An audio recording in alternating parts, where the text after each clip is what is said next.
글롱드고의 짧은 소설 2부작. 엘리베이터 귀신. 부제, 귀신으로 산다는 것. 그 첫 번째. 엘리베이터 문 안으로 들어서는 401호 아무개씨. 피곤해 보인다. 층표시 버튼을 누르고 문이 닫힌다. 등 뒤에 서 있는 남자를 보지 못한다. 넥타이를 느슨하게 푼다. 크게 입 벌리며 하품을 한다. 문이 열리자 나간다. 문이 닫힘과 동시에 홀로인 남자. 고개를 떨군다. 서럽게 운다.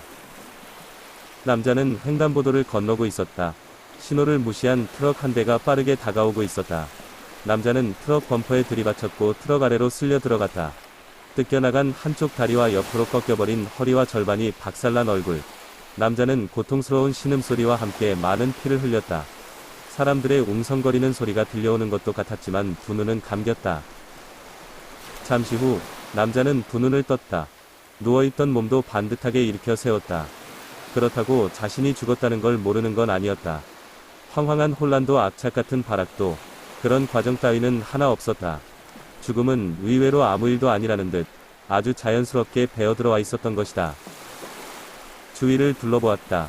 암흑이었다. 가만히 있을 수만은 없었기에 남자는 무작정이라도 걸을 수밖에는 없었다.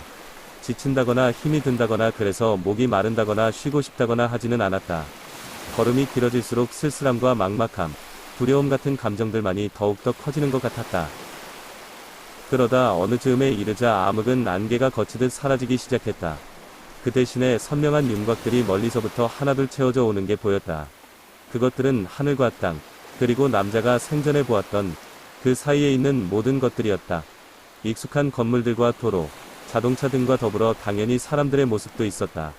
남자가 생전에 있었던 도시와 똑같은 형상이 신속하게 재현되는 것 같은 과정을 보고 있자니 남자는 절로 탄성이 터져나왔다. 살아서는 결코 경험할 수 없는 그야말로 말도 안 되는 장관이었다. 남자가 서 있는 곳까지 선명한 윤곽들로 다 채워지고 나자 남자는 그 낯익은 광경 앞에서 그만 아연해지고 말았다. 미친 듯이 걷기만을 반복했건만 남자는 자신의 사고가 있었던 자리에서 한치도 벗어나 있지 않았다. 그 사고로부터 얼마간의 시간이 지났는지 남자로서는 알 수 없었다. 다만 당시에 끔찍했을 그 상황들은 흔적 하나 없이 말끔하게 치워져 있는 상태였다. 남자는 순간 조심스럽게 한쪽 발을 들어 앞으로 내디뎌 보았다. 놀랍게도 한쪽 발이 내려밟은 곳은 앞이 아니었다. 남자가 서 있는 제자리였다. 몇 번이고 다른 쪽 발로 번갈아도 보고 방향을 바꿔서 더 힘껏 뻗어도 보았지만 결과는 같았다. 그러니까 남자는 어느 쪽으로든 한 발짝도 나아간 적이 없었던 것이었다. 사실 그뿐이 아니었다. 아까부터는 차들과 사람들이 아무리 보이지 않기로써니 횡단보도 한가운데에 서 있는 남자를 아무렇지도 않게 관통하며 지나고 있었다. 갑자기 눈물이 났다. 눈물을 닦으려고 얼굴로 가져간 양손에 이번에는 눈물이 만져지지 않았다.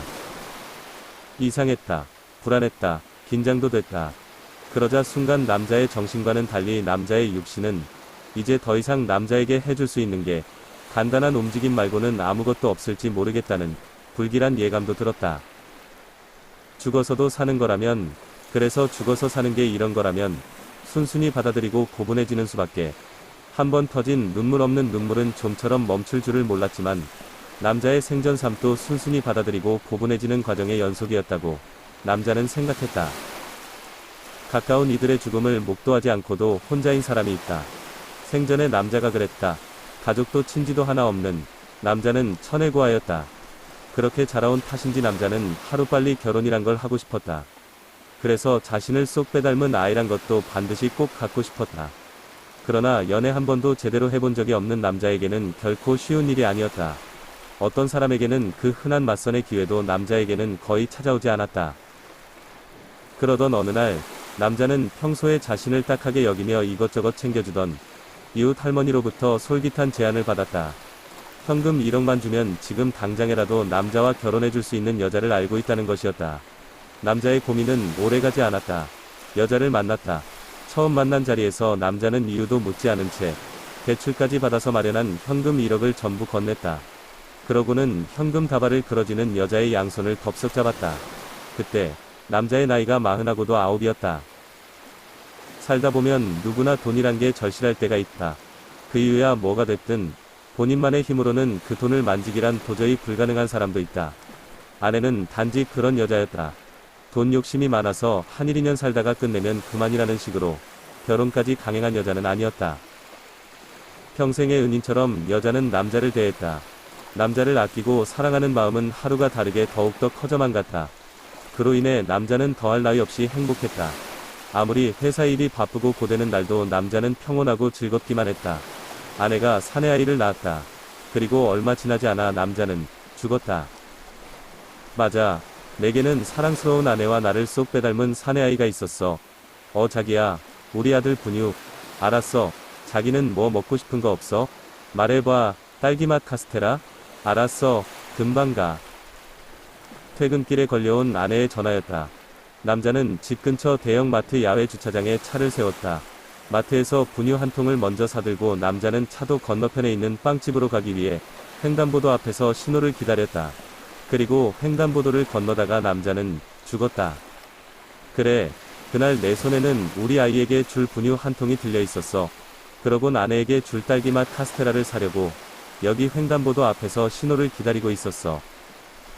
죽는 순간과 생전의 풍경 말고는 기억이란 건 아예 없는 줄로만 알았다. 자신의 생전 삶과 죽기 직전의 행복까지도 전부 다 이렇게 생생하게 갑자기 떠오르게 될 줄은 남자는 정말 생각지도 못하고 있었다. 차도 건너편에 있는 대형마트 야외 주차장 쪽으로 고개를 돌렸다. 자신의 차가 보이지는 않았지만 그렇다고 방금 자신이 떠올린 기억들을 의심할 이유는 없었다. 사고 현장을 정리하고 저기 있었을 자신의 차도 곧이어 치워졌을 게 뻔했다. 남자는 풀썩 주저앉았다. 당연히 서 있는 게 힘들어서는 아니었다. 갑자기 걷잡을 수 없이 몰려드는 여러 감정들 때문이었다. 살아생전 그토록 누리고 싶었던 삶을 결국 실현은 했으나 얼마 가지도 못하고 끝나버린 삶이 한 감정으로는 도저히 위안되지 않았다. 남자는 다시금 대형마트 쪽으로 고개를 돌렸다. 저 건물 뒤로는 여러 개의 골목이 나 있을 것이다. 그중 가장 좁은 골목 안으로 들어가면 그 끝에 우리 세 가족이 오손도손 행복하게 살던 우리 집도 있을 것이다. 그러자 남자는 보고 싶었다. 말하고도 싶었다. 비록 아내와 아이는 남자의 모습을 볼 수도 남자의 말을 들을 수도 없을 테지만 남자는 어떻게든 아내와 아이 앞으로 찾아가 부디 잘 살아야 한다고 마지막 인사라도 건네고 싶었다. 벌떡 몸을 일으켰다.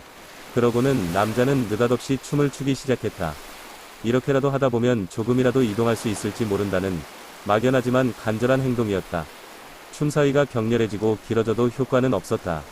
그때 저편 횡단보도 앞에서 이쪽을 빤히 쳐다보는 행인 하나가 보였다.